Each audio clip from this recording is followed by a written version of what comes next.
ఇప్పుడు ఇంకొక ప్రాబ్లమ్ని చూద్దాము.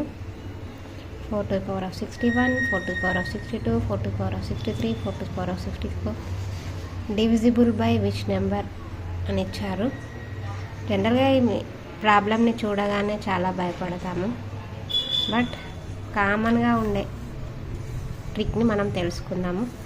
అన్నిట్లలో 61, 62, 63, 64 అని పవర్స్ ఉన్నాయి కాబట్టి 61 అన్నిట్లలో కామన్గా ఉంది అని మనకు తెలుస్తుంది.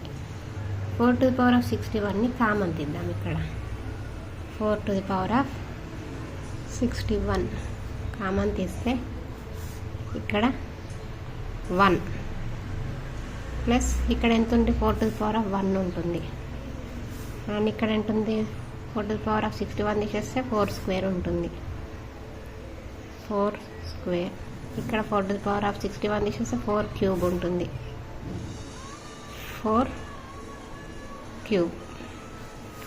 4 to the power of 61 and 1 plus 4 plus 4 square అంటే 16 ప్లస్ 16 ప్లస్ 4 క్యూబ్ అంటే 4 4 16, 16 4 64.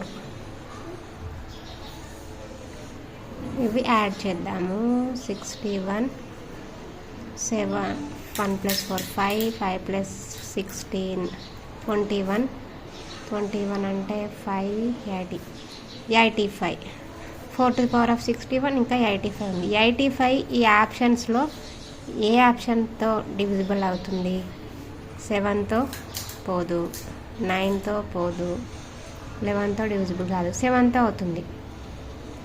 17తో అవుతుంది. 17 2 34, 17 2 17 3 51, 17 4 68, 17 5 17 5 85 వస్తుంది. 17తో డివిజిబుల్ అవుతుంది కాబట్టి 17 ఈజ్ ద ఆన్సర్.